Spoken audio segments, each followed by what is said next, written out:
All right, we're live. Some people already commenting. Hello, Visaka and Metastable. Good to see you both.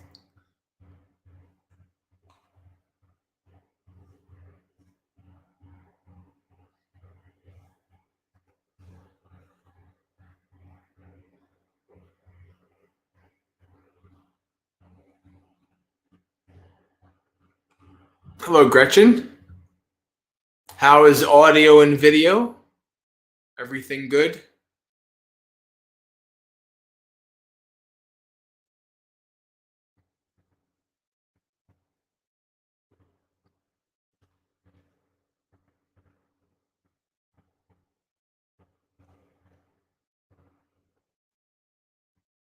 All right, very good.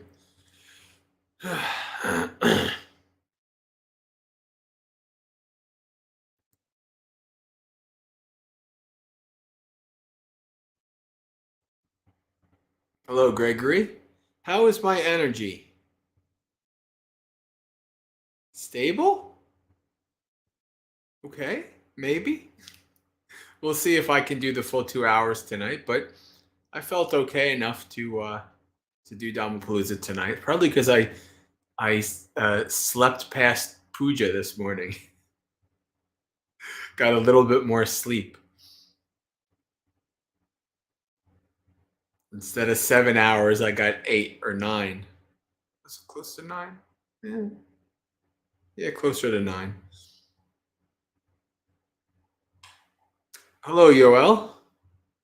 Welcome.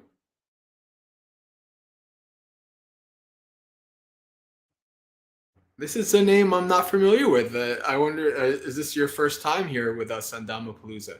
And no, I don't have COVID. I had COVID last January, so a little bit more than a year ago I had COVID. But no, I don't have COVID. Just energy issues.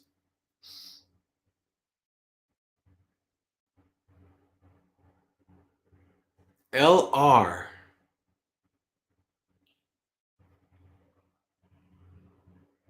LR. Do I know? That's an. I'm not. LR is not triggering my memory. Maybe I know you as a different name somewhere else. Oh, Soulset. Okay. All right. Hello, Yankee. Welcome. So no, I'm just having energy issues. I suspect it's probably due to nutrition, food wise. I'm having breakfast every day now to see if that's the issue.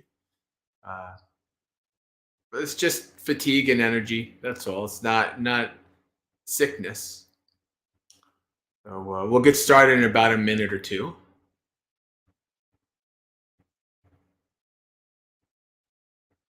Energy. Actually, I'm probably tomorrow. I'm gonna make my 6 years as a bhikkhu. Actually, I'm coming. This is technically my seventh year that I'm in. Technically, well, yeah. No, actually, it is technically my seventh year that I'm in because I started at zero vasa. So this is my seventh year. Um, but I'm going to be doing a video that I usually do every year.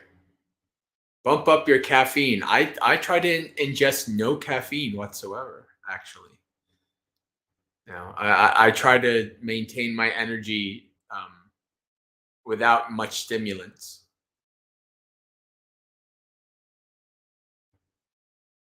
If I have to give like a Dhamma talk or teach a retreat or something like that, and I didn't get enough sleep and I'm tired and things like that, then I'll have some caffeine.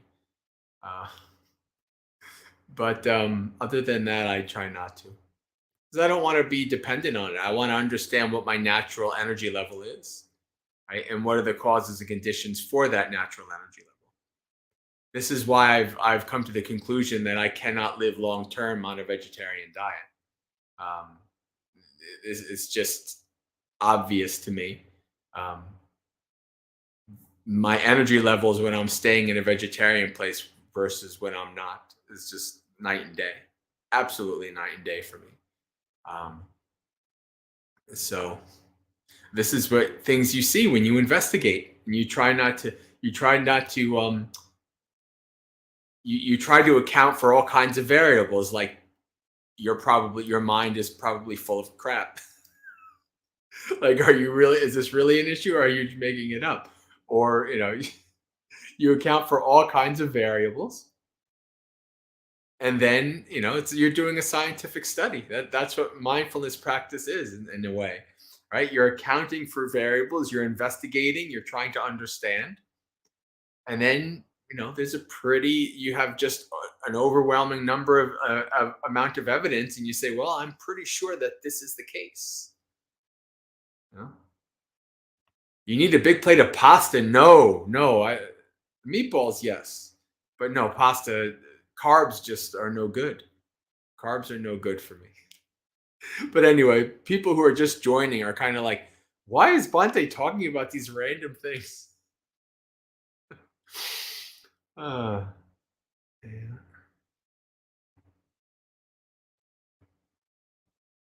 Oh, I can use caffeine, Yoel. There's no rule against using caffeine. This is just a personal thing. It's a personal thing on my own practice.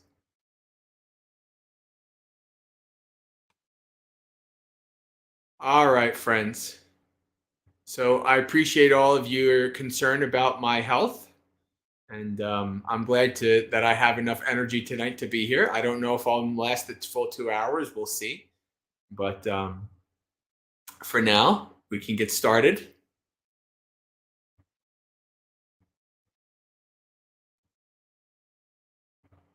Yoa, I'll actually, after we do the initial stuff, I'll answer that question about Bante Yanamoli.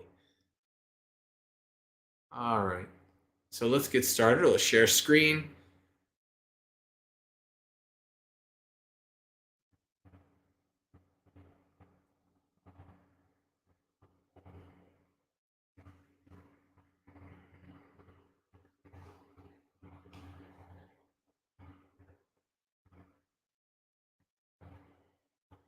Looks like we're good. Our friend that would always have trouble reading the resolution of my share screens hasn't shown up in quite a long time. Maybe he just gave up. Please tell me that if you ever have trouble seeing any of my share screens, if it's blurry or whatever, the resolution's bad, please tell me, because I wonder if that is something that you know is quite dependent on the person. I don't know, but anyway. Namo tassa bhagavato arahato samma sambuddhassa. Namo tassa bhagavato arahato samma sambuddhassa. Namo tassa bhagavato arahato samma sambuddhassa. Sukho viveko tuttassa sutta dhammassa passato. Avyapajjang sukhang loke pana bhute susamyamo. Sukha viragata loke kamanang samatikamo. Asmimanassayo vineo etang ve paramang sukhang. Sabbang paravasang dukkang sabbang nissarayang sukhang saddharane vinyanati yoga hi durattikamati. All right. Arakatena kayena michaditti gatena cha tina middha bibuttena vassa marasa jyachati tasmarakita chittassa samma sankappa gocharo sammaditti purekaro nyatvana uddaya bayang tina middha bibbubiku basabba duggati ojahe. Ti sukarang saduna sadu sadu papena dukarang papena papen papang papena sukarang papang ariyehi dukarang. All right, English. Blissful is detachment. Blissful is detachment for one who is content, for one who has learned Dhamma and who sees. Blissful is freedom from anger in the world, restraint towards living creatures. Blissful is passionlessness in the world, the overcoming of sensual desires, but the abolishing of the conceit I am That is truly the supreme bliss. One of my favorite lines in all of this chanting book. All subjection to another is painful. Full mastery is bliss.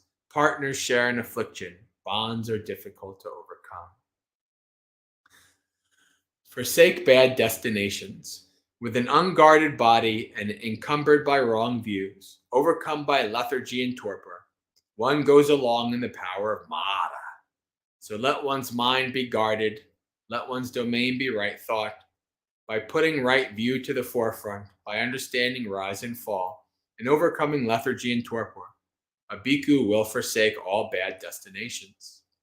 For the good to do what is good is easy. For the bad to do what is good is difficult. For the bad to do what is bad is easy. For the noble to do what is bad is difficult. Sadhu, sadhu, sadhu.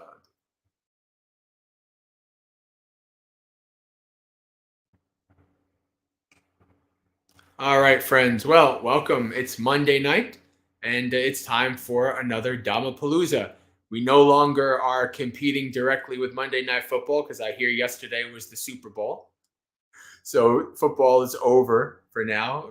Right now, Dhammapalooza is the only game in town on Monday nights. Is there anything even worth on TV channels? Although I guess everything's streaming these days. But anyway, Dhammapalooza is the place to be for Dhamma. And this is our 2-hour festival of Dhamma with the Maggasekha community, where we do a variety of different Dhamma-related activities, from chanting, suttas, Q&A, Dhamma talks, discussion, and guided meditation, all kinds of activities. And we never know what the topics will be for today because it is a community-guided activity. Right? This is not a Bhante J comes and has a topic prepared and I just yap on for 2 hours. This is a community activity, which means that you have a say in what we're going to do. Is it going to be mostly questions? Does nobody have questions and we'll read a sutta? Right? Who knows? So for now, the next couple of minutes, if you have any questions you'd like me to talk about, to answer, you can put that in the chat. If you have any topics you'd like me to discuss, you can put that in the chat. Or if you have a discussion you'd like the community to talk about, right? Getting everybody's input, you can also put that in the chat. And if not, I always have a sutta in the background as always. But for the next couple of minutes, I'll keep an eye on the chat and we can see where we're going to go. But I see there are already at least a couple questions or a request for a comment. So I'll get started with those.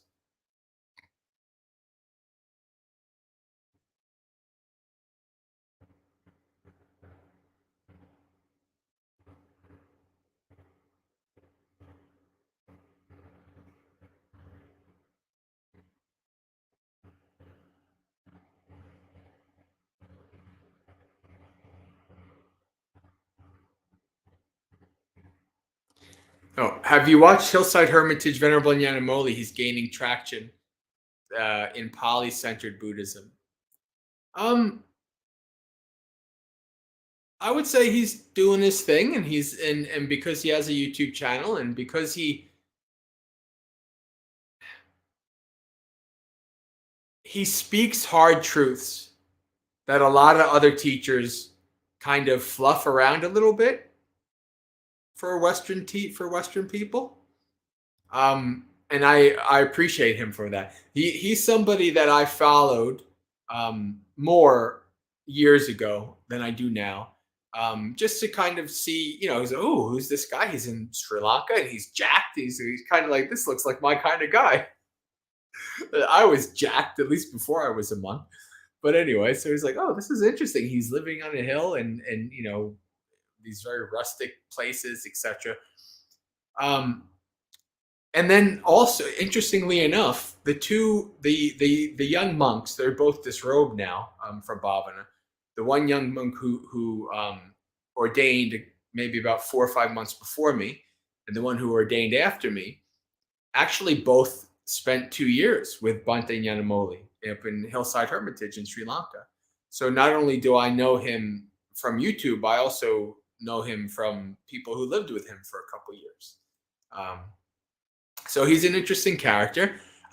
His kind of, I don't want to say lineage, but he goes along the sides of this kind of like Nanavira philosophical, deep philosophy. He has a strain in him that is not the strain that I'm into. Um, but in terms of like, is he a good monk? Should you listen to him, etc., etc.? Yeah, sure, definitely. I still every once in a while I am subscribed to his channel. Every once in a while, if there's a short video that has an interesting topic, I'll listen to what he has to say about it. He's an interesting character. Um, Now he's not in Sri Lanka anymore. He's back in his home country or Eastern Europe. Maybe not his exact home country. I'm not sure, but yeah, that's what I have to say about Venerable Yanamoli. I like it when people don't fluff, don't, what do they call it, blow wind up your butt. I like people who tell it straight, even if it's a hard truth. I do the same. Now I think I have, how shall I say, my oratory skills are better than his, so I can kind of do it in a hard way that's a bit softer landing than the way he does it.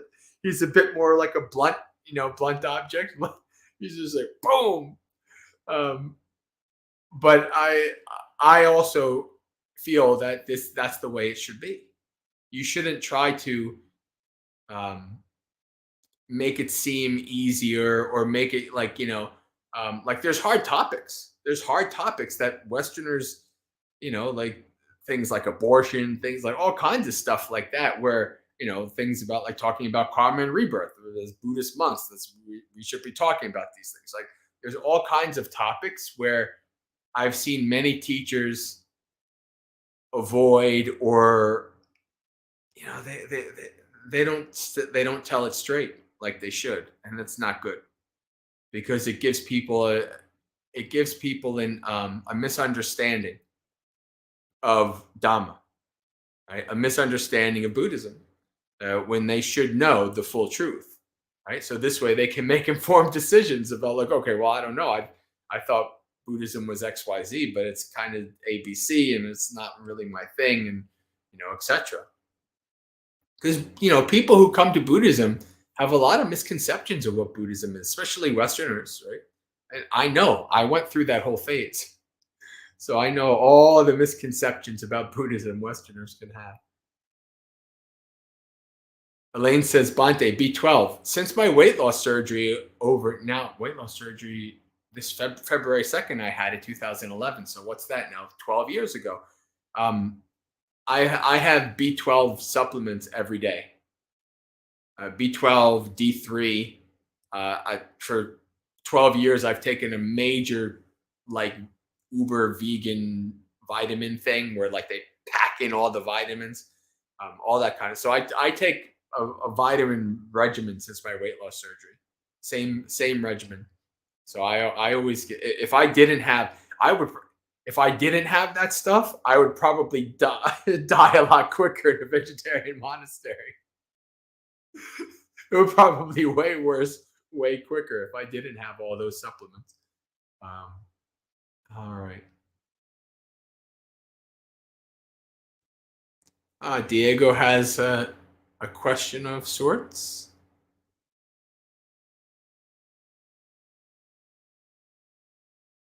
Here's what's perhaps a silly question. From time to time, I worry about the consequences of advancing too far on the path because I have a wife and daughter. Would I be able to function as a parent? I wouldn't worry about that too much. I mean, in all honesty, I really wouldn't. Because unless you become an arhat, I mean, you could be a stream mentor and still be with family. Like you see that all the time in the suttas. Don't worry about that. I mean, if you become an arhat, then you have to deal with it when it happens. But I I wouldn't worry about that too strongly, to be honest with you. Just keep practicing. Keep practicing. This is not something. Um, this at least like the average person probably is afraid of going too far in the path because they're afraid of losing their craving. They like to do all these things. They don't want to not have to do them. But at least this is a responsible. This is like, well, I have a wife and daughter. Like, what would I do? Just like become a monk or whatever? I mean, people have done it, and this is I've met multiple people who, either their children once their children are adults in college, they become a monastic, or or even, hey, it's okay, the family's okay, everybody's supported, no problem, okay, become a monastic. I mean, it happens. It's rare. Extremely rare, I would think. Um, but honestly, I wouldn't worry about that. Don't let that hold you back. Just keep practicing and let your path unfold as it will. Right? The path will unfold as it will as you continue down the practice.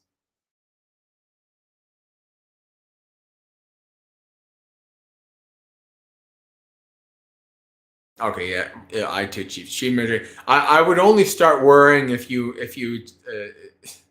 became a non-returner. That might be a bit tougher. Although there are late non-returners in the suttas as well. Although I would say that by the time you're a non-returner, you're probably much more a layperson living like a monk than a, but for stream enter, don't even worry about it. Just keep practicing. Get that stream entry. Monks and meatballs, love it. Oh boy. All the vegetarians are like, "Oh my god, monks and meatballs. This sounds horrible." I How could you go on like Reddit or like Buddhist Reddit and it's like people will make a comment like how could Buddhists be not be vegetarian? How could you call yourself a Buddhist if you're not vegetarian? A complicated and divisive issue 2,500 years ago and today. All right. I'm actually not attached to it. Like, if I was fully healthy at a monastery eating a vegetarian diet, I would be okay. I like beans, as long as as long as they're not dry. Um, but yeah, the older you get, the more your body just likes the foods that it grew up with. It's just the way it is. It's why my body has trouble with things like tofu and things like Sri Lankan food and things like that. My body, just even yesterday, I had just a little bit of this Sri Lankan dish, and my stomach was wrecked. My stomach was just wrecked for hours. And this the way it is.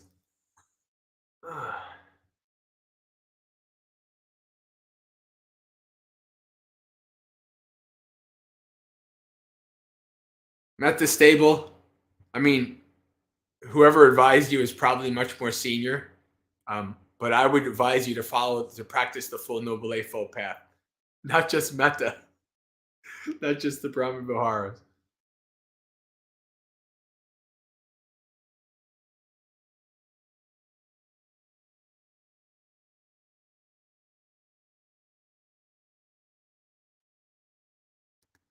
Visakha saying, oh, this is Abby saying, oh, okay. Boy, I hope Abby's doing okay, and you're doing okay. Or is it because Abby's a nurse? If I remember correctly, I might be wrong. I don't know. Maybe she's been busy at work. I don't know, but I hope that that health is seen to be increasing, not decreasing, as they would say in the suttas. Ah, this was the word that I was looking for. Yoel was says some would say this is about Bhante Yanamoli, that he's an existential Buddhist. Yes, this is kind of like along that line. Yes, yeah, that's true.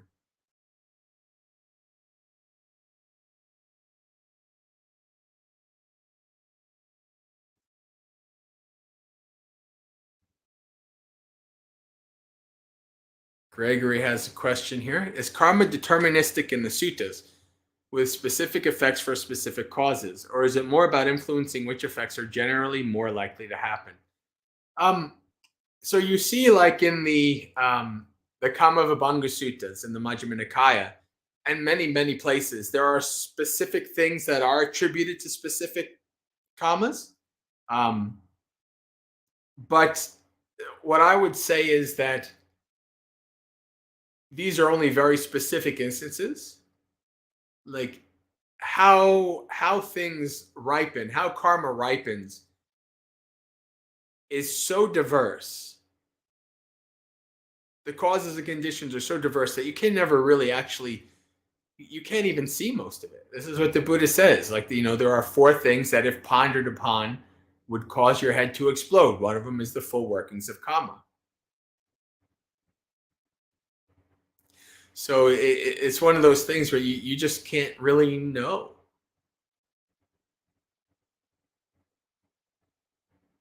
But I would not say karma is deterministic, right? So deterministic, we think of, at least in my mind, in terms of these kind of things, like a deterministic meaning like things are preordained, right? Like, or things are, this is how things will go.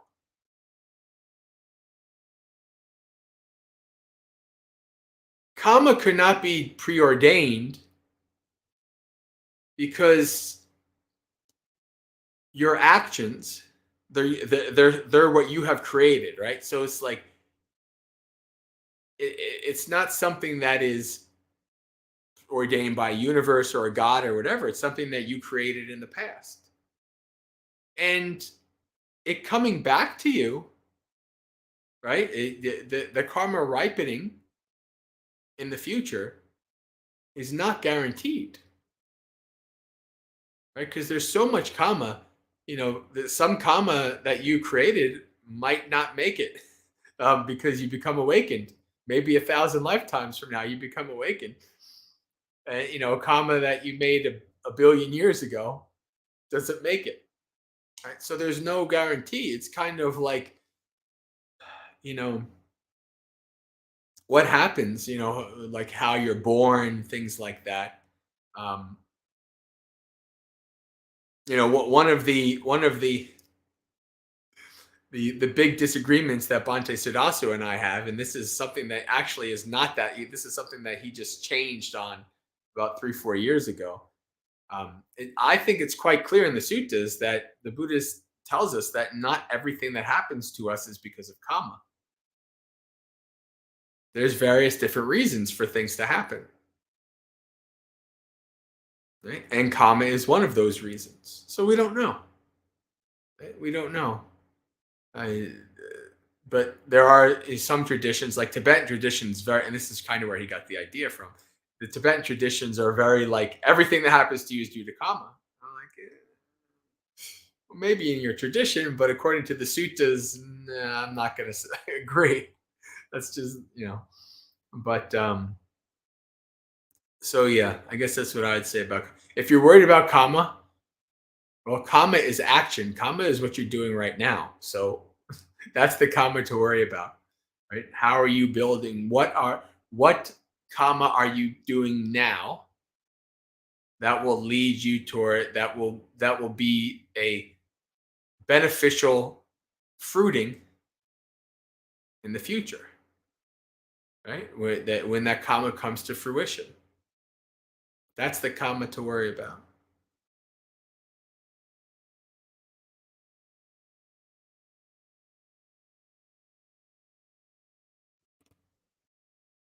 Yola says, I don't know about why I'm asking about other teachers, but how about Bhikkhu Buddhadasa? Honestly, I don't know a lot about Bhikkhu Buddhadasa. I never read a lot of his things or anything like that. So I can't really speak to him, to be honest with you. I know he's very well respected and very well known. Um, but yeah, I don't know.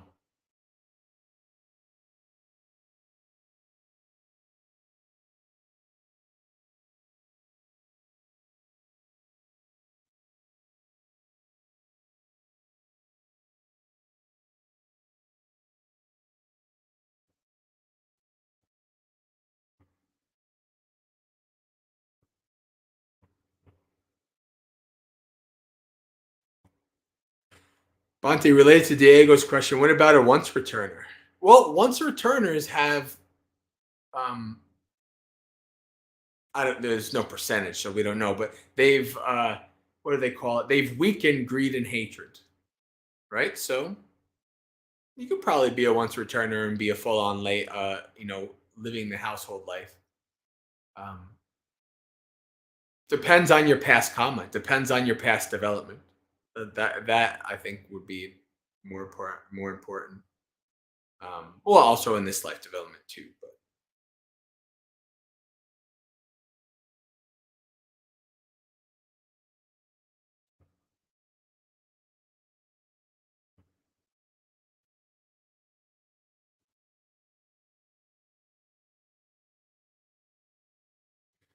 Metastable follow up question. What if someone's significant other strongly dislikes their diminishing craving for sensual experiences? It's a tough one. It's a tough one. Right? That's a tough one because, you know,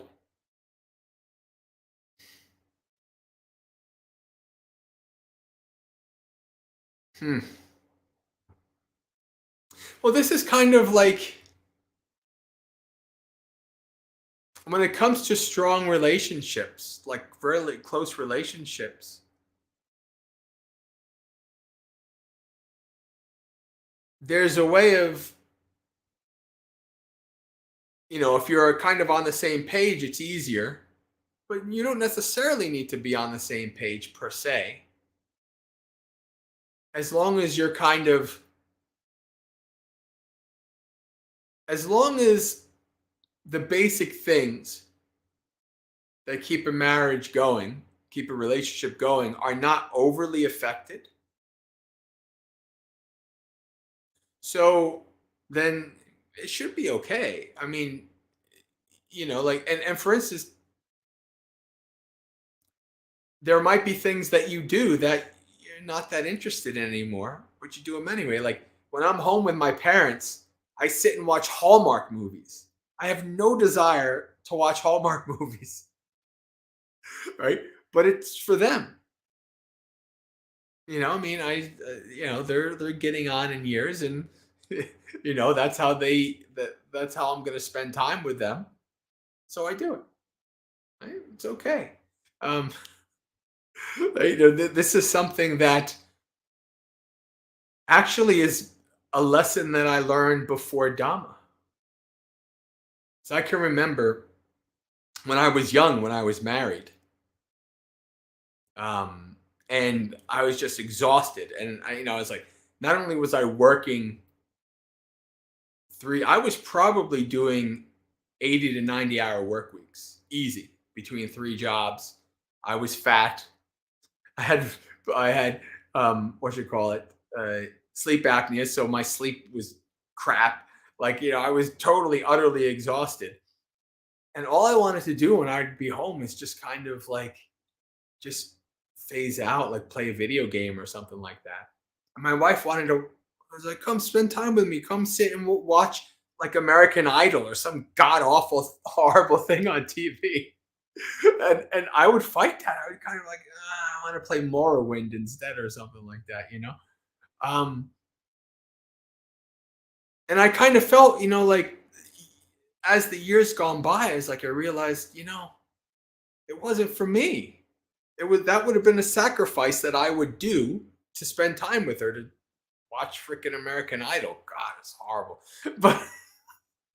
But and now obviously she died and everything. So it's kind of like one of those things where I look back and I was like, probably could have been a better husband. But I mean, I also have compassion for myself that I had all these conditions. It was quite hard to do it. But so sometimes even if it's not appealing to you, you do it anyway for the other person. That's an aspect. Um, the other aspect is if there are certain things that you used to like doing that you don't anymore, maybe you try to find other things. Right? Is there other things you can do? I think as long as they don't really feel like they're losing you,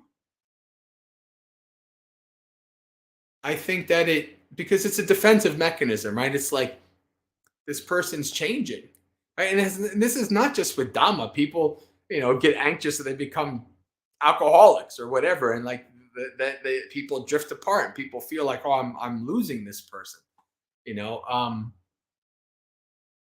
I would say I would pay close attention to that, right? To pay close attention to their perspective of the relationship and what's happening.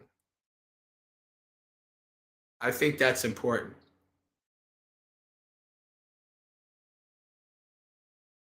But this is the path, this is the path. This is what the path does. Like, this is why I know, like, I think, I've been in robes, what, 7 years or almost 8, because, now this is my 7th Vasa coming up, plus the year as a Samanera. Almost 10, next year will be 10 years that I've lived in a monastery, or that I moved to the monastery. And even if I disrobed, I know I could never fool myself to fully enjoy the sensual pleasures again. Sex, food, whatever. Because even before I was a monk, I was engaging in those things, and I was like, this is not that interesting anymore. I mean, yeah, it's pleasurable, it's okay, but it's not that appealing. It's not that. So, like, if I disrobed and became a layperson, I'd have to, like, delude myself or something. I don't know, or try to find maybe live a more a lay monastic life. I don't know. This doesn't even come up. Doesn't even come up. But yeah, so that is part of the path. That certain things, but the wisdom gained also allows you to know that you know you're sacrificing for somebody else. That's all. But still, I would not let that. I honestly would not let that be a. Don't let that deter you from the practice, because the practice is of benefit to yourself and others. Right? That's just the way it is. And if you really get to the point where the relationship has to end, you have to want to become a monastic or whatever, then, it'll be sad. It'll be tough. But you'll know that what you're doing is the best for you. This is what I did. I mean, the hardest thing I ever did was become a monk. And it was not to leave my family per se, like my parents and my sisters and things like that. It was kind of hard. But to leave my 10-year-old nephew, who I knew it would be a really hard time for him. And still, I mean, he's 18 now, and he's kind of over it. But like, for many years, it was hard that I just kind of, hey, peace out, see you later. And that was hard on me too, the feeling that I left him. But even still, I knew what I was doing was what I needed to do, what I wanted to do. And so I did it. He's well taken care of. It's not like I was the only father figure, only male figure in his life. My father was there and things like that. But it was still not easy. But it was still something that I don't regret. I might still feel a little sadness over it, but I don't regret it. Not in the slightest. So I guess that's about, unless there's any more clarifying questions, I think that's about as much as I have to say about that. I can't think of anything else.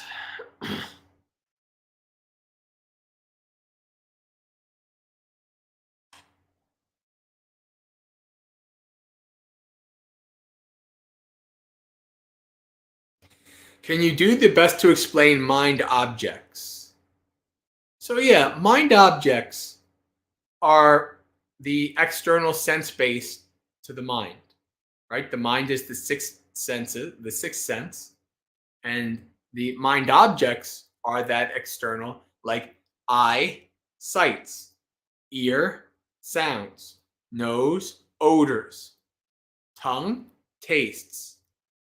Body, tangibles. Mind, mind objects. So these are things that are coming into your mind. Thoughts, impulses, right? That arise in the mind. The important thing to understand about these is, what did I just say? What did I just say? It was the external sense base. The Buddha is telling us in the defining it how he does, that thoughts and things that arise in the mind are not you. They're external, right? Which can be a, somebody, by the time I realized this, I had already experientially understood that. But like, if I had like Bhante J in front of me saying my thoughts are external, I'd be like, what? Like, 15 years ago, if something like this happened, I couldn't understand that. But once I probably, maybe I got it, maybe it clicked for me that way because I already had the experiential development of that. I don't know. But mind objects are things that arise in the mind.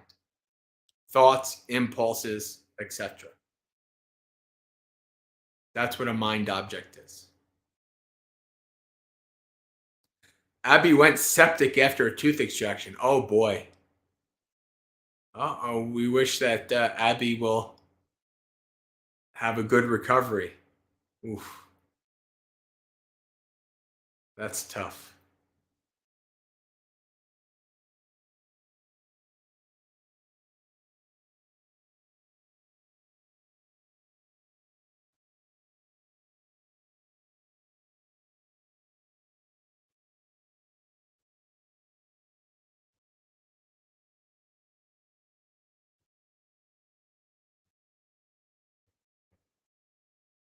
You're on the Discord with us.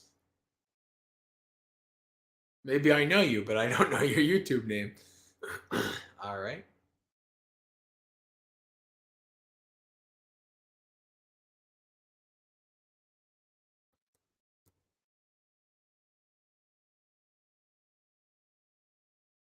So talking about mindfulness of mind.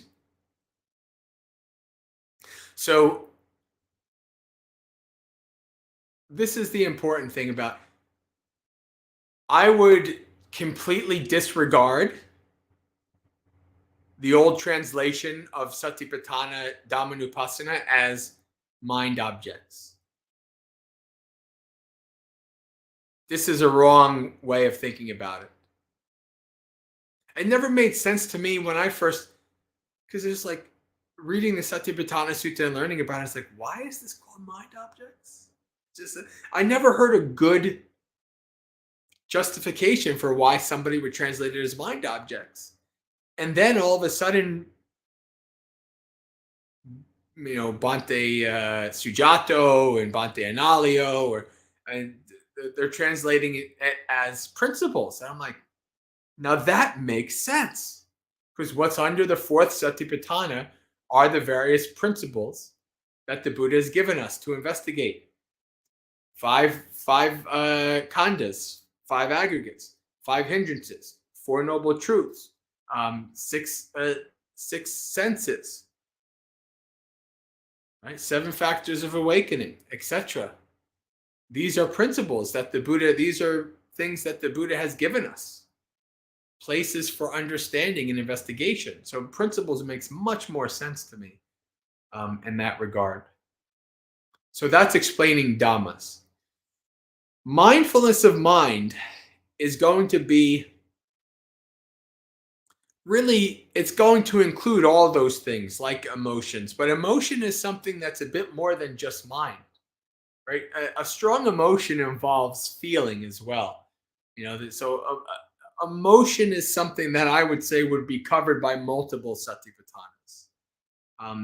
That's a tough one. You don't see the Buddha talking about something that necessarily would be specifically connect, like a Pali word that specifically means emotion in a way. So it's a multifaceted experience, I would say. Mindfulness of mind is understanding the general state of the mind, right? Is there greed in the mind? Is there hatred in the mind? Is there no greed or hatred in the mind? Right? Observing the state of your mind. I say the general tone of your mind. Right? What's the tone? What's the state of your mind? What is a mind like? And this is you have to investigate that to know. Like you have to say, okay, what do you mean? What's the tone? It's like, okay, so what is your mind like when you're depressed? What is the mind like when you're happy, energetic, tired, angry? You observe the mind then. You practice your mindfulness. You build up your mindfulness as a habit, and then when you're angry, you understand what the mind is like when you're angry. And then you know, oh, there's anger in my mind. Or oh, there's no anger in my mind. Okay? That's what this satipatthana of chitta nupassana is all about. Really understanding what's going on in your mind.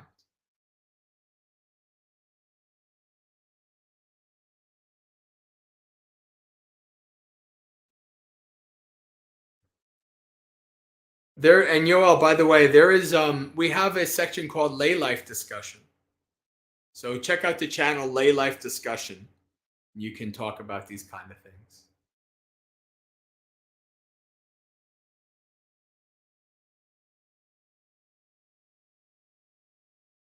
Speaking of god awful TV, just getting away from it altogether is the only way to practice for practice.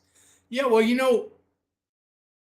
I was never a big TV person to begin with. I was always a gamer. Like, okay, sit down and watch 2 hours of TV, or jump in a spacecraft and explore the universe, or parachute out of a plane and go up behind enemy lines with your friends online.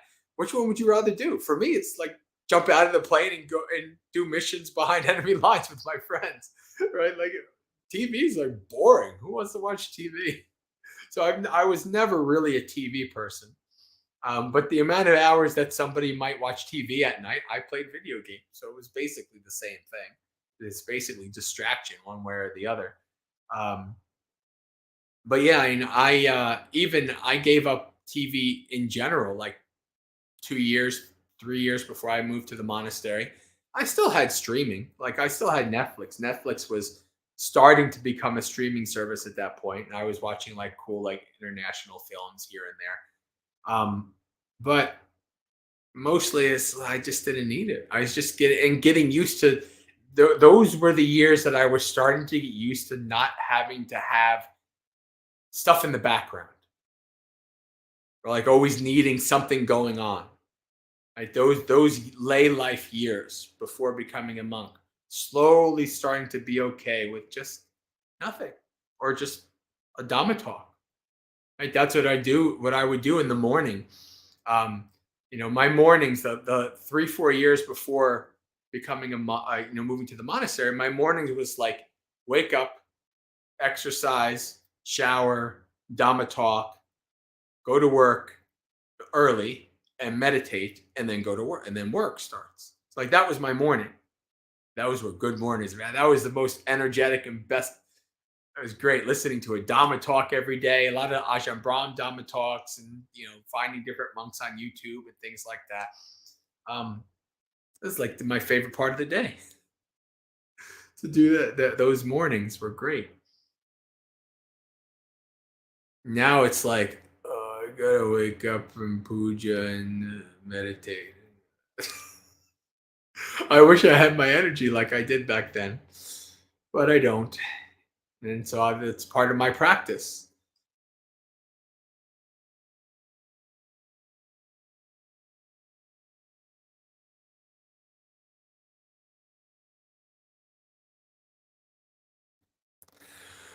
Sometimes, Diego has a question. Sometimes monks disrobe to take care of aging parents, I believe. But how would an arahant do this? Go to work, etc.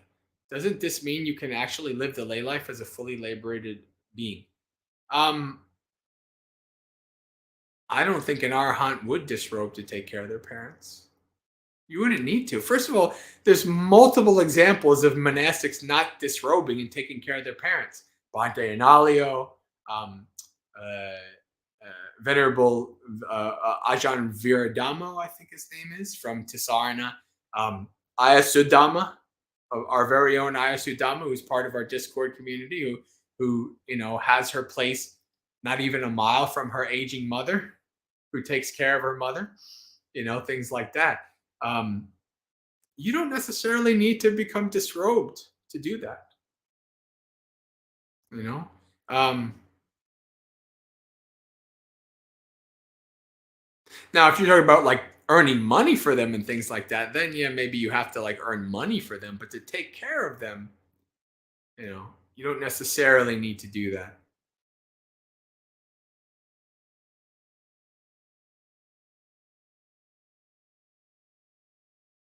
I just don't see an arhat going to work. It's just not, I don't see it. I don't. It's because I don't buy like the what you see in other traditions. This kind of like, yeah, you can be married and be an arhat and this and that, and it's like, nah, I don't think so. That doesn't jive with the early texts that in Arahant this would happen.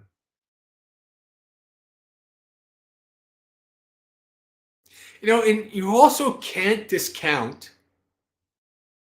you can't discount karma. And what I mean by this is sometimes if you have good karma and lots of practice to the point where you become an arhat or close, a lot of times the universe works out for you. Like I have, you know, I have two younger sisters. If something happens with my parents, they're covered. I told my sisters, like, if ever one of my parents needs care, I could do that.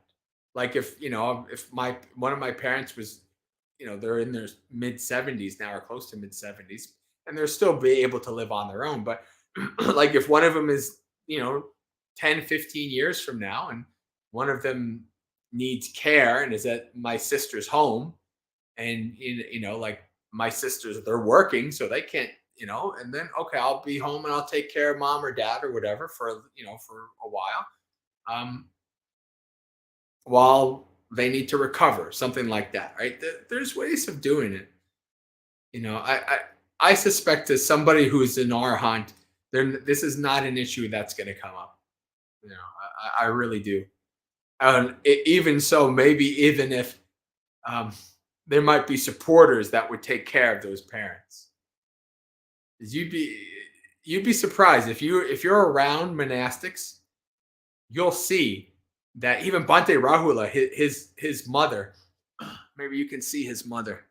Maybe I'll point it up there. See that's his mother who died at 103, something like that. She just died like a year or two ago.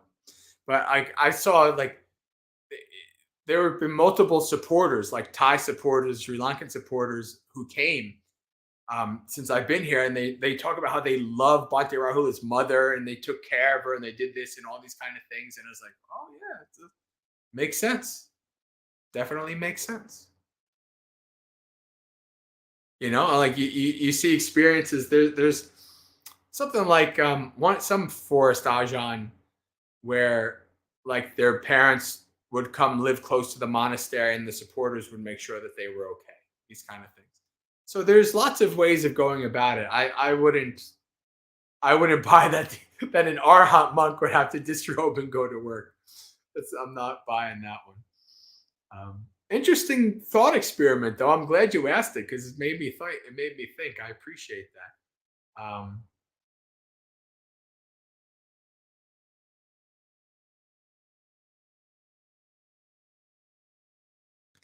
Okay, Joel. All right. Okay, Yoel. All right. Very good. So now I know who you are at least. I suspected with that enthusiasm that you were probably Joel, but now it's confirmed. All right. Hello, Dharma learner. Welcome.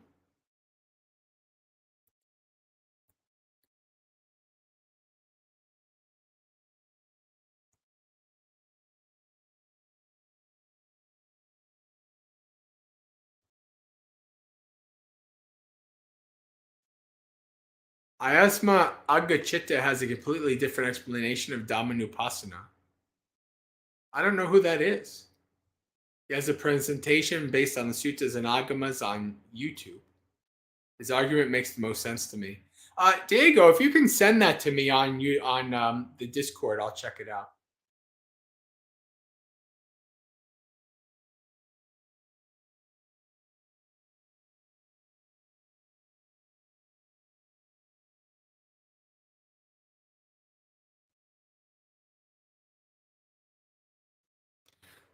Jim, hey Jim, good to see you. Jim is saying tone is talking about Chitta Nupassana is well put. I've heard it put as underlying mood before. How tone helps clarify this further. Yeah, yeah. Tone to me is the best because I can just I don't have to verbalize it. Like I know what my mind is like. There's a certain tone. It's just a feeling like when I'm experiencing strong itching, the tone of my mind is very similar to my mind when I'm experiencing claustrophobia. It's a really interesting thing, but you see these kind of things. It's just a tone of the mind. It's a non-verbal thing. It's just you can understand that this is the mind under such and such an experience.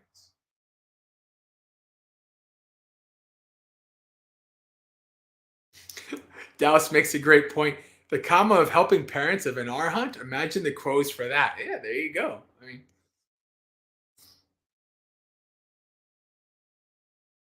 obviously, monks don't have phones. What's this? Bante G has one of these too. Most monks I know have a phone. That's ubiquitous today. Most monks the only monks that don't have phones are junior monks who are living in monasteries where they don't need to travel and they're well supported. You don't need a phone. There's no need, and you're not teaching. You're not teaching. You're not traveling. You're supported. There's absolutely no need to have a phone whatsoever. There's no need. But if you're teaching, you're traveling, you're doing things, then yeah, a phone comes in handy.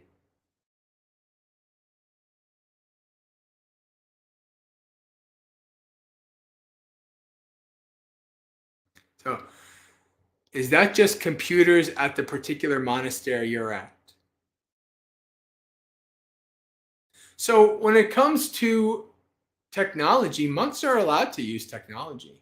There's no problems with that, right? I mean, I don't want to move my microphone until I might knock it out because the jack is a bit fidgety. I have my what you call it uh, Yeti microphone, my uh, webcam, this laptop that I'm using, all this, from supporters, people who donated to me and things like that. Yeah, monks can use these things. These are, especially if you are somebody who's sharing Dhamma with people on the internet. These are the tools of that. In the old days, all you needed to do was travel around by foot, or people came to your monastery and you taught. But now things are different, especially after COVID. So yeah, nothing wrong with monks having technology. The funny thing about the phones is the foreign monks are really bad with like phone etiquette. Like I've been to ordinations where, especially if they're going long, like some of the foreign monks will be on their phone, like they're part of the ordination, and they'll break out their phone, and I'm like, here I'm kind of like, I get it because I'm like dying. This is like taking forever. It shouldn't be this long. All kinds of crazy things are happening, but I'm just gonna be here peacefully, mindfully, and just observing. I remember I was part of a big thing. Um, this was my early years. This next story, because it was quite shocking. Because my impression was like monks don't have phones, and things like that. And I was, again, it was a Vesak, and I was on a days with like maybe like 20 monks. And the three monks next to me, they're young Sri Lankan monks. And they the three monks next to me, they were like showing each other their posts on Facebook and things. Oh, I guess they were bored. It is the way it is. But I was like, whoa, this is amazing. I was not expecting this. So, no, the technology, even monks have phones. Now, there are traditions, again, like for instance, Abhayagiri, right, where I'm going to be staying. I'm going there in April for a week. No need to have a phone. No need, especially in Thai forest tradition, where you're not teaching if you're a junior monk. Maybe by the time you're an Ajahn, maybe you start to teach a little bit, but mostly you're not teaching. It's only the one main teacher who teaches. There's no need for you to have anything. There's no need for you to. What do you need an internet connection for? You have a big library. Maybe you email people here and there, whatever. But so it depends on your situation. It depends on what you're doing. That you have technology. That's the way it is. Ah, Luke from Melbourne. Hello, my friend. Good to see a friend from one of my favorite places in Australia, with the lush green grass and the gray kangaroos.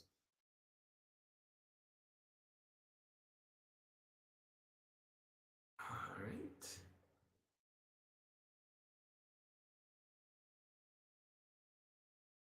I can tell you that if you want to hear the story of how because you asked about how it could. If you want to hear the story about how I have a phone, I can tell you it's kind of funny, actually. Those of you who've been around me enough, you've heard this story multiple times. But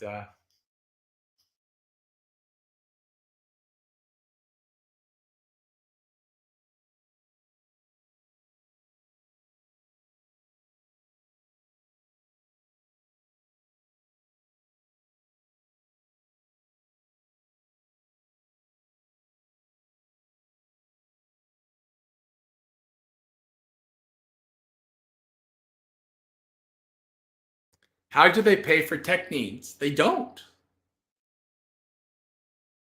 You don't, right? This is other people do. This is supporters do.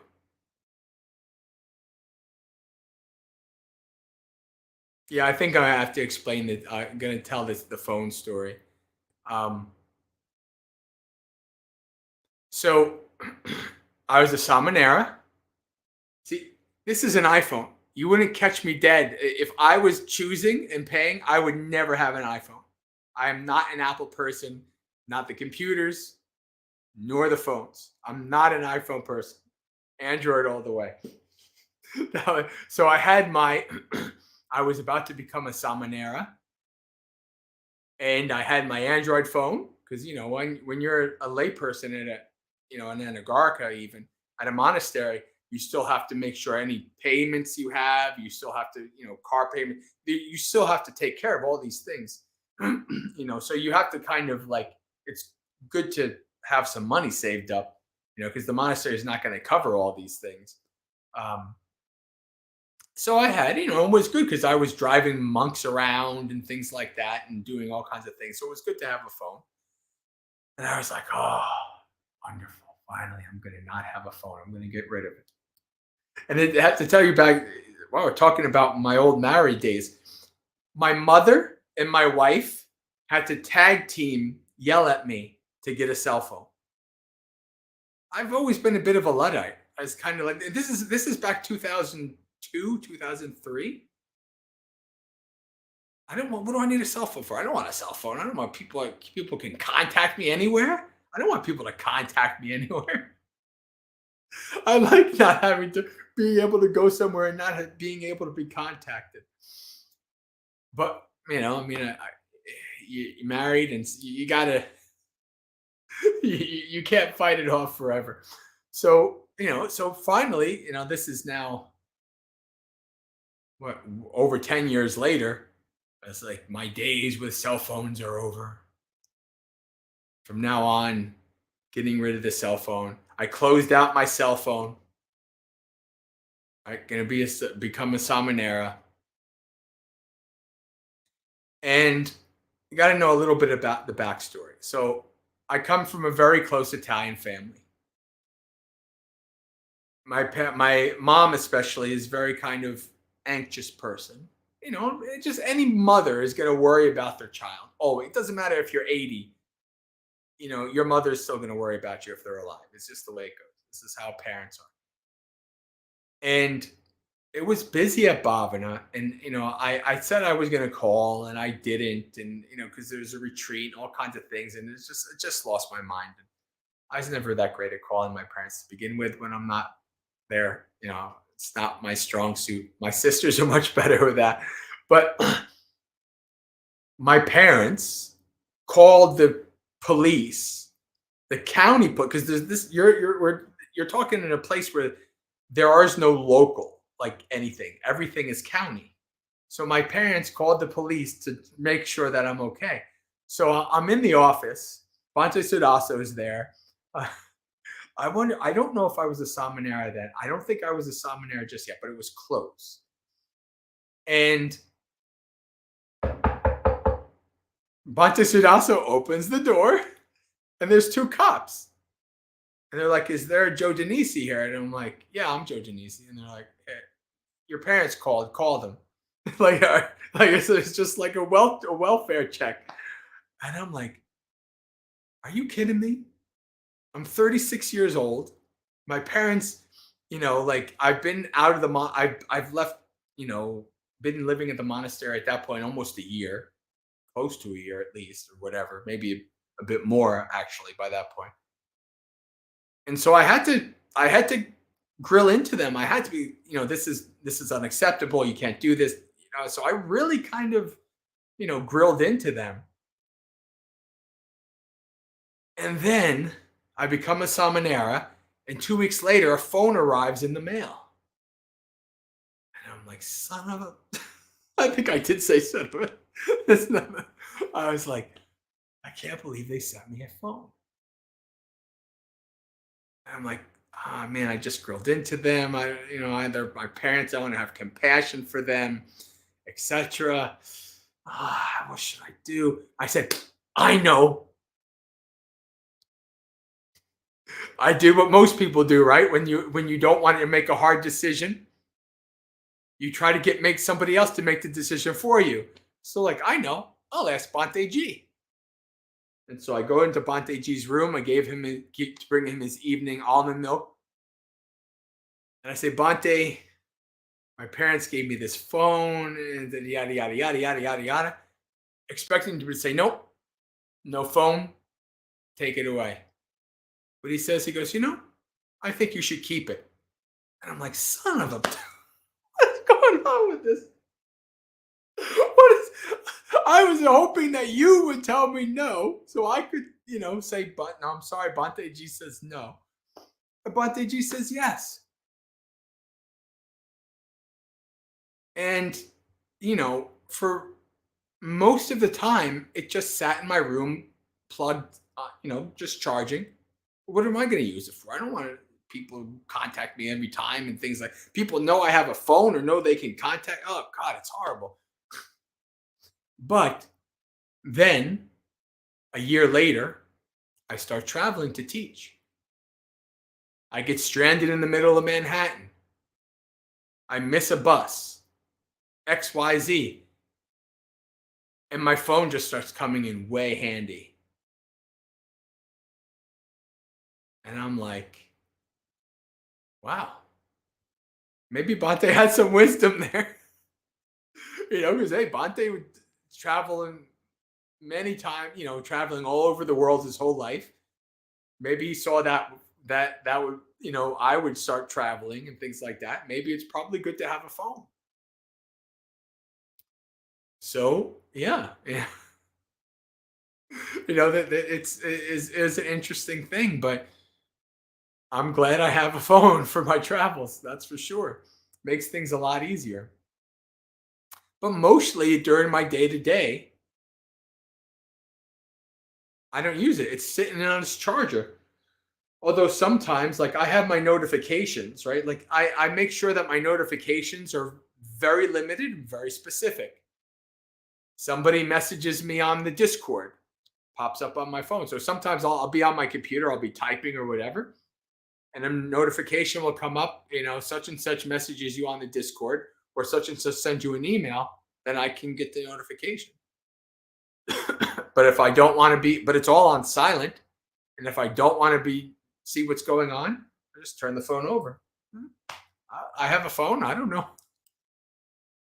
Now, of course, some people know I'm notoriously bad. Like sometimes some people will send me an email, and it might be a week or two before I respond to it. Because I try to respond when I have the energy and the time to be mindful enough to respond. So, like I always say, I have two parts of me. There's the part of me that wants to be in a cave and nobody bother me. I don't want to respond to you. There's a part of me that loves to be with people and to share the Dhamma. So, depending on which part of me is energetic that day, you may get an early response, you may not. But yeah, so my phone is paid for by my parents, right? Bante G's phone is paid for by Bhavana Society. That's how it goes. Somebody is paying, somebody is doing that. Somebody's paying for it.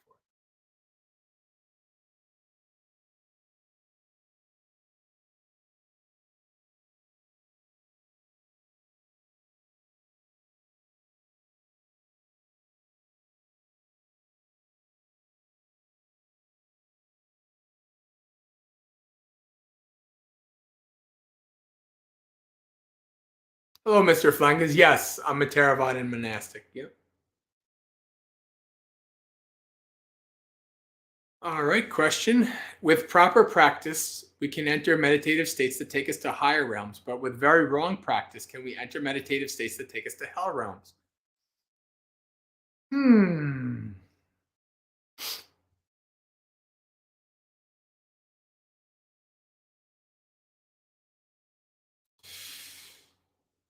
Hmm.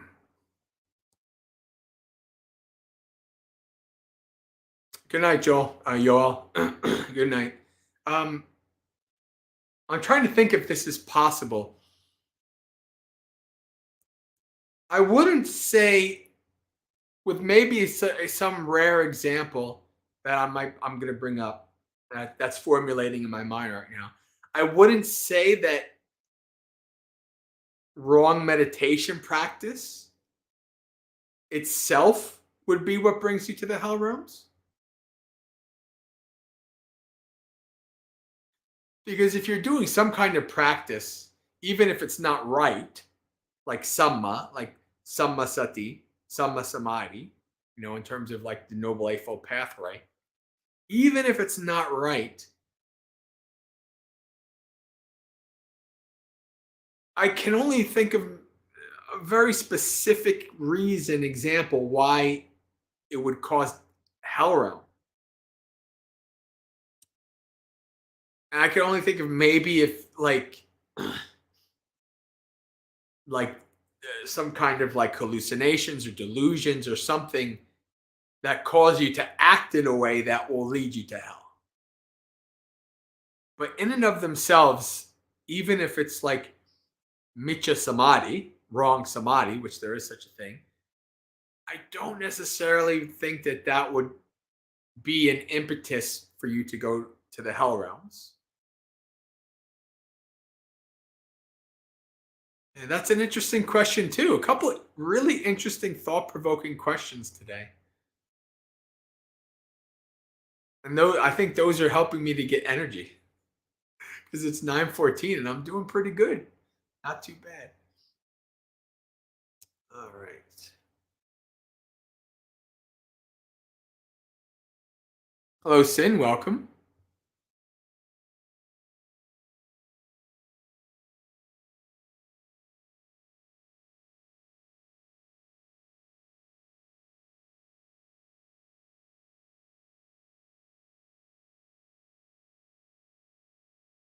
All right, Diego. Adios, amigo.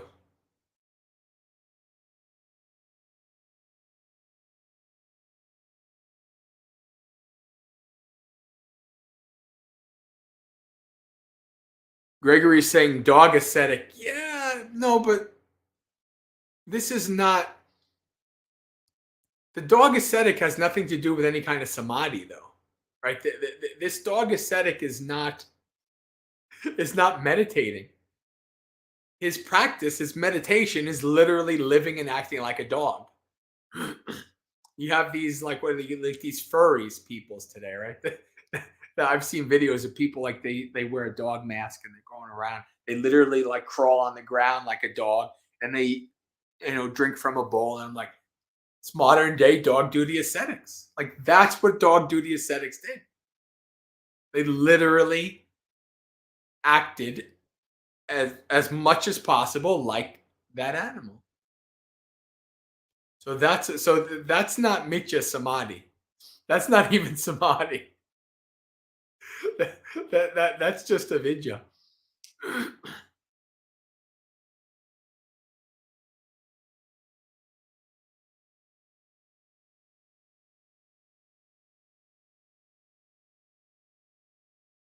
Douse. A basic question, Douse? This is not a basic question.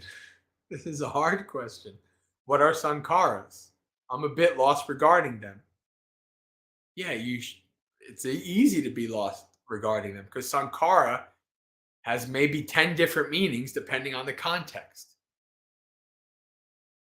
Right? Sankharas is not an easy, it's one of the hardest Pali terms in terms of pinning down a definition for. Sankharas, in general, are essentially the formations of existence in the general term for it. So literally everything is sankhara.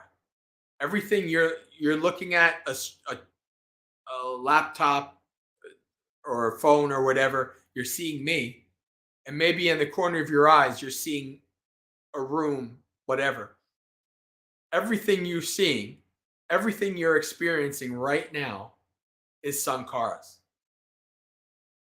They are formations that have come together into various things, right? This phone, this body, this robe, all of these things, everything is sankhara. Literally everything is sankhara. There's only one thing that's not sankhara. Conditioned. Sankhara, one way you can translate sankhara is conditioned, right? Things that are created, come together, conditioned. The only thing that's not sankhara is the unconditioned. What's the unconditioned? Nibbana. That's the only thing that's not sankhara. Everything else will be sankhara. Now, if you want to, now you talk about the sankhara of the five aggregates, then you're making it a bit more, or the dependent origination, then you're focusing it in to a more specific context. That's where you get something like volitional formations or choices. Right? So then it's more, it has a specific focus in that aspect. So within, when you're talking about the five aggregates, the Buddha is not saying in the sutras that literally everything is made of five aggregates. That's not what he's talking about. He's talking about sentient beings that are in the samsaric cycle are always going to be dealing with five aggregates, right? The Buddha is talking about the self, this psychophysical organism. This experience, this is the all, right? The Buddha says, what is the all? What is the world? These six senses, this mind and body. This is all. So all of this is sankhara, but also volitional formations, volition, choice, formation. So this is why choices is not. I know some people don't like that translation, but when you really look at it, it's just an easier way of saying volitional formations, right? You could go with Bhikkhu Bodhi's volitional formations, or you could just say choices. Basically the same thing, and it's in the definition itself. So sankhara is a very complicated word. It's not an easy. It probably is the most complicated Pali word, especially Pali word that has to do with the actual teachings.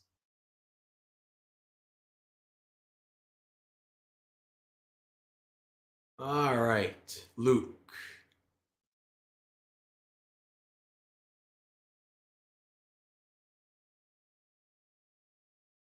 Oh boy, Luke. Do you have an hour? uh, this is this is a big topic. And actually I just did an Ask Abante where I did about half hour on this. So I can give you some. I'm going to generally go over a little bit here, but what I'm going to suggest is going to, checking on the website, on the YouTube channel from maybe 2 weeks ago. If you go under videos, click the video tab, and then you should be able to see. I believe it's called Proper Mindset for Mindfulness of Death Practices. So that you're going to, I would highly suggest that. I would also highly suggest the article I made on my website from years ago.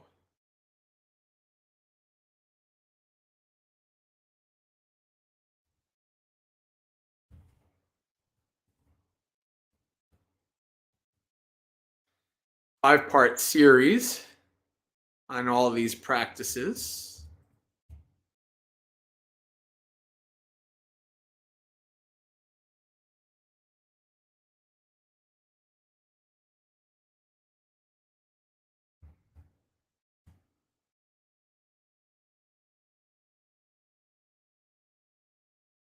No, nothing to be sorry about. No, this is an important. I'm glad you asked this question because this is something that is a bit of a forte of mine.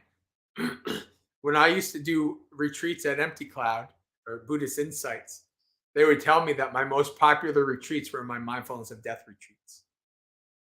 So this is a topic that I'm somewhat adept at sharing. So, and it's a topic that's important, very important. It's a topic that's misunderstood by a lot of teachers, people who don't read the suttas, right? Who don't understand the purpose, the scope of these practices. And yes, that includes some people who have been monks way longer than me. But it is what it is. So let me give you just a very brief, maybe 5 minutes. Because we only have a half hour left, and I do want to do some meditation. So actually I need to clear my throat though. I need to get some water real quick.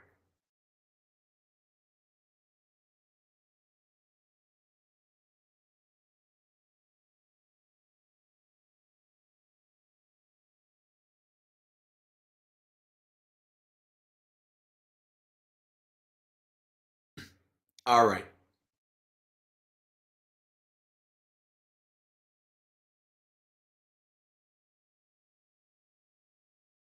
So I've been practicing celibacy for a while now, and I've used it minimally. That's your first problem. The first problem is the mindset of, and this is not you, this is not something you did, this is probably just what you were taught or what you read. First problem is I need to be celibate, so because of that, Because of thoughts, now I have to practice asubha. Right off the bat, that mindset is totally off, totally wrong. This is why the video and the article will be important. Nowhere in the suttas do you see the Buddha say, when there's lust, think of, skeletons and corpses and things like that. This is not something that the Buddha taught in the suttas, right? The Buddha did teach, you can see it in Satipatthana, charnel ground contemplation, parts of the body. So it's there. But there's a reason why those two practices are in 4 foundations of mindfulness. These are mindfulness practices. These are practices that are to be done for what? Not to gross yourself out so you don't get an erection or, get sexual thoughts. No, these are practices to be done to see things as they are. When you see things as they are, your sexual drives and your desires naturally start to diminish. This is an important mindset of this. The purpose of these things is so important to understand. The other problem that you see a lot, and it has to do with our misunderstandings of certain words. Like Bhikkhu Bodhi will use the translation of repulsion, right? And not a good translation. Well, it is. It's a good translation, but the problem is that the average Westerner, the average English-speaking person, when they think of repulsive, they think that means like fear factor, or disgusting, or eating bugs, or seeing corpses. Repulsive. No. To repulse is to push away. Just like to retard is to slow down, right? These meanings, these words have very specific meanings that can often be quite different than what the common vernacular, the common understanding is. So you think, Bhikkhu Bodhi translated as repulsive, so we're trying to make things feel gross. No.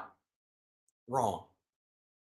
Right? Because you see, under Asubha practices in Satipatthana Sutta, you see the Buddha gives a simile.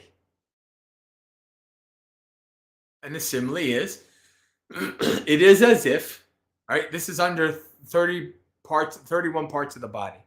It is as if a person with good eyesight were to see a bag. And in that bag would be various rice and grains and such. And they would pick out and say, this is hill rice. This is red rice. This is mung bean. This is such and such. This is such and such. And when I do mindfulness of death retreats, when I teach this, I'll say, well, what's missing out of that simile? I'll give some time. If somebody wants to, if you've heard me say this already, don't answer. If you've never heard me say this, you want to take a stab at it, answer. What's missing out of that simile? Looking at a bag, identifying something.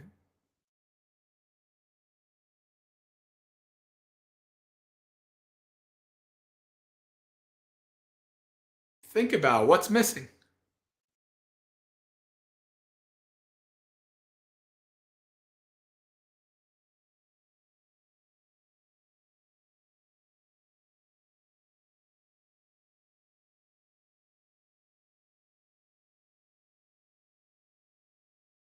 I'll just give it a little bit more just in case there's a chat that needs to catch up from the internet. But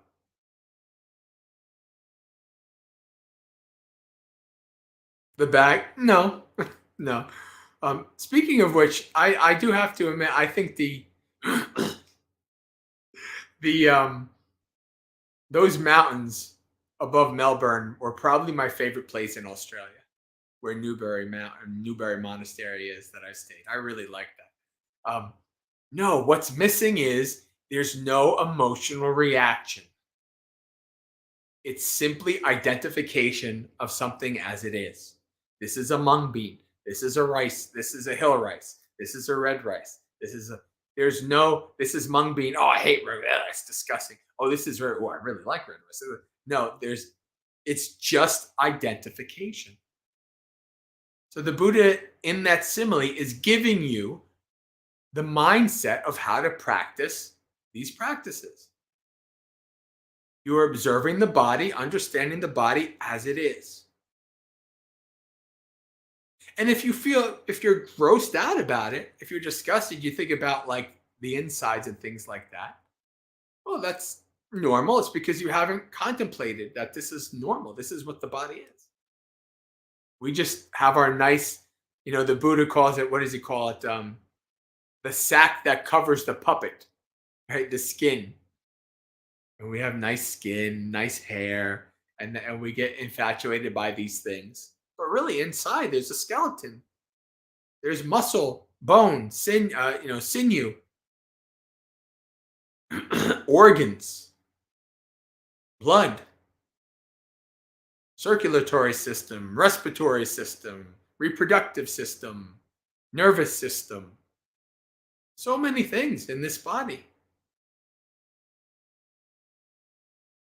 Reflect on that.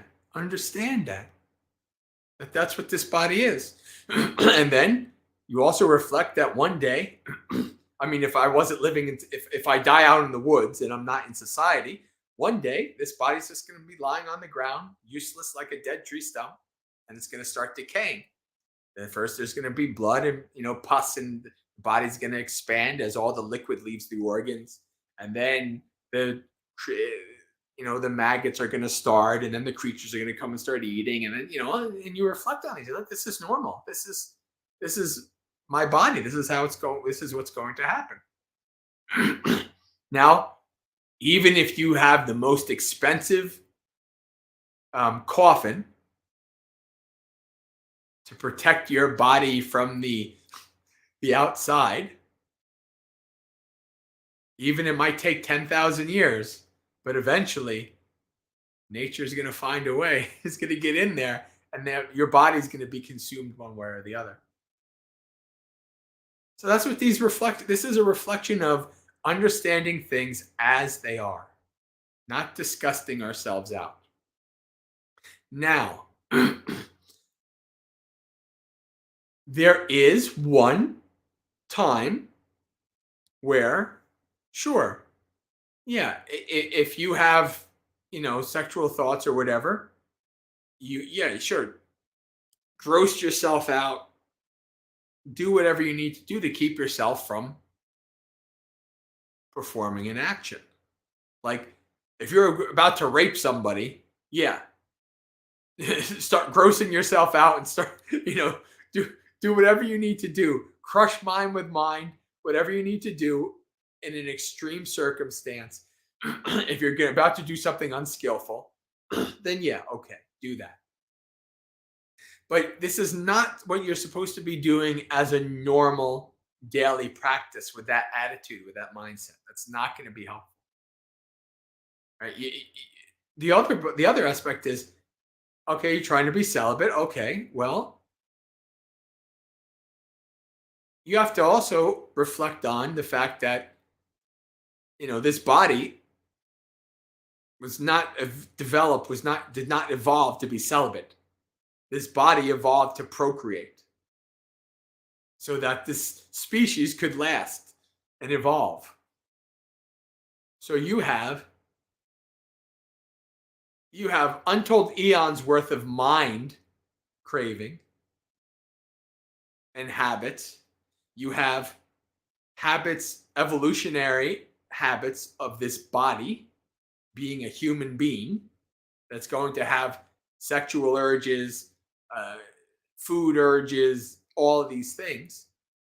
That's another aspect of it, reflecting and understanding that this is the nature of the body to have sexual urges. Right? Even though I've come quite far and I can tell you about how I had a period of a month as a layperson where I had no sexual desire at all, period. Nothing for a whole month. Gone. And that was an amazing experience. It was quite nice. It was like, oh, I'm not being dragged around by craving anymore. I'm not this and that. This is amazing. Now, of course, I had practiced long enough before this happened to know that this was not going to be permanent. I was not awakened. So I was wise enough to know that this was going to be temporary. And it was. After a month, all of it came back. Well, maybe not all of it. What I would say, the way I describe it is, if beforehand I had the normal 100% sex drive of a, what was I, 33 maybe at the time, of a 33-year-old man. After that experience, maybe about 60%. Right? So even now, right now, years later as a monk, I'm still probably at about that 60 to 50%, somewhere around there, maybe. And so if I have an experience, like if I'm teaching or whatever, and a woman comes up to me and talks to me after or whatever, and she's like a model, I'm going to recognize that I have attraction. It's there. It's normal. I'm a human male. That's what human males do, right? I have attraction. However, I have years of training and practice to recognize it for what it is, not to feed it, not to feel guilty over it because that's stupid. Again, right? And to know how to work with it and to understand it and to abandon it, to reflect on it. That is dealing with this that comes from wisdom, not from force or willpower. Willpower is limited quantity. Wisdom power is unlimited quantity.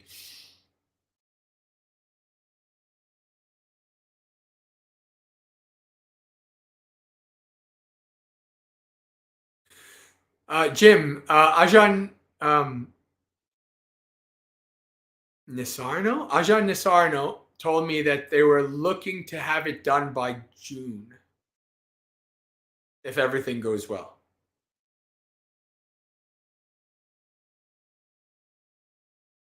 The retreat center at Newbury. So maybe by this summer, sometime this summer, you can go for a retreat there. I think, and Ajahn Brahm is going to be the first person leading a retreat there. So there you go.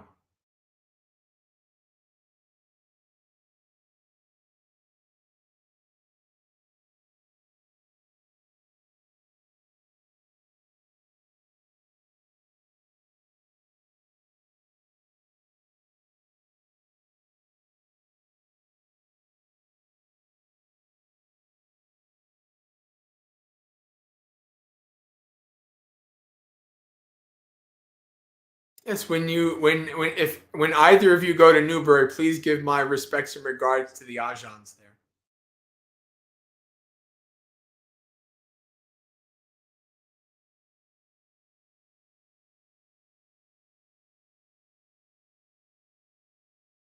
All right.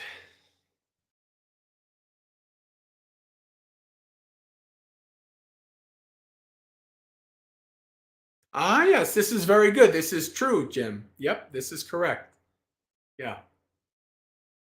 To see and I believe this is in the Vinaya, if I'm not mistaken. But yes, this is true. To view a woman as your mother or sister or daughter. Yeah. Although there's also places where the Buddha, after a mother and son who became monastics together, end up sleeping with each other. There's also places where the Buddha's like, of course, would you not do you not think that this could happen? So it's interesting. It's interesting the two dynamics there.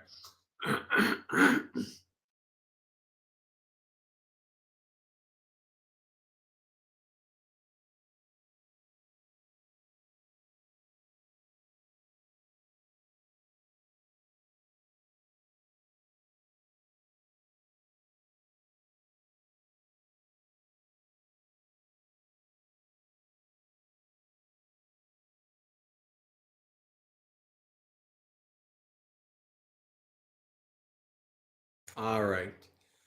Well, I think actually this is a good time to call it early, as I am starting to come down. Um, I think this is a good time to call it early.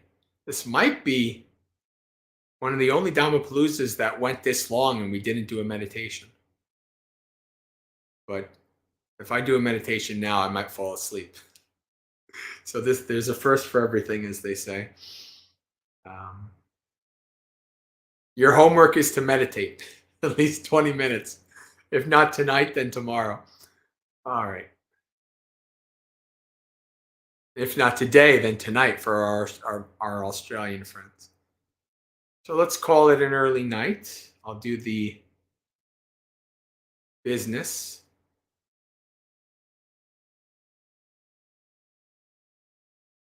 All right, friends. So if you're new to Dhammapalooza, then you can, and you're interested in learning more or attending more things, you can go to the website scrolling below, maggasekha.org, MAGGASEKHA.org. Here is my website where you can find out all kinds of information. Every time I do a retreat, I'm trying to find times where I can do a retreat this year. I don't know where I'm going to be so I don't know. It's hard to plan ahead, like plan a retreat ahead when you don't know where you're going to be. But definitely, I at least want to try to do 2 or 3 retreats this year on Zoom.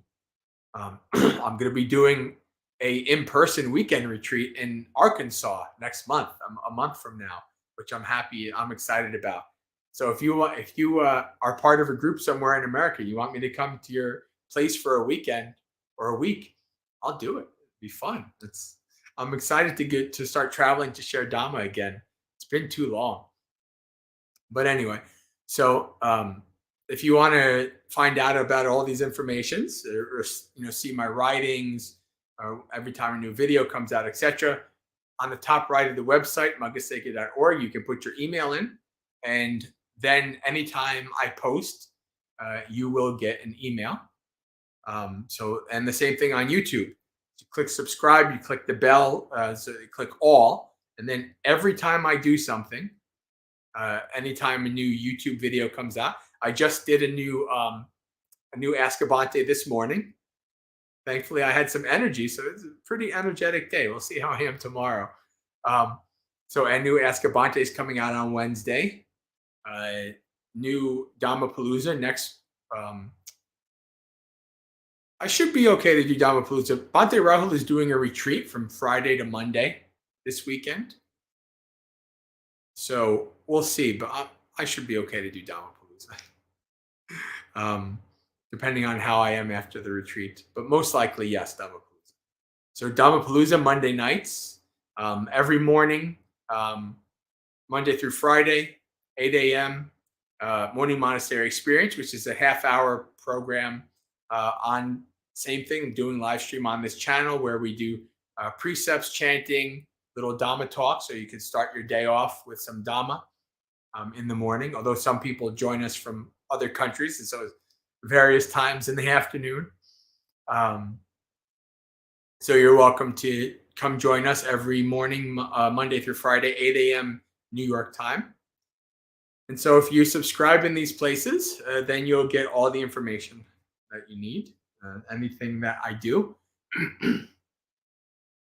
And that should be that. So let's share our merits.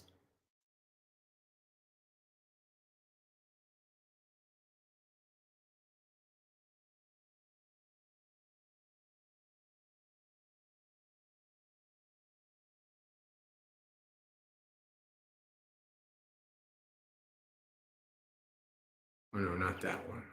Okay.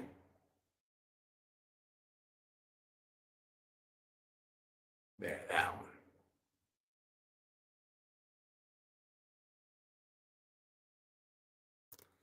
Dukkha patta chane dukkha, baya patta chane baya, soka patta chane soka, hantu sabbe pipanio, etavata chamehi sampatang punya sampatang, sabbe deva anumodantu sabba sampatti settiya, akasata chabumata deva naga mahidika punyam tam anumoditva charang rakantu sasanang. May the suffering ones be suffering free, and the fear-struck fearless be. May the grieving shed all grief, and may all beings find relief.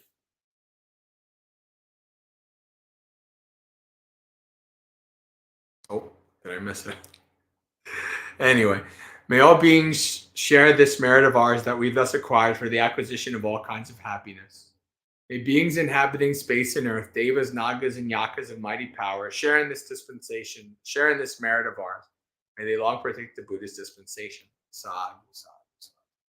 All right, friends, Sukhi Hotu, may you be happy and at ease. Practice well and be well. And may you have a spiritually successful and peaceful practice until we meet again. Good night. Or good morning. Good afternoon.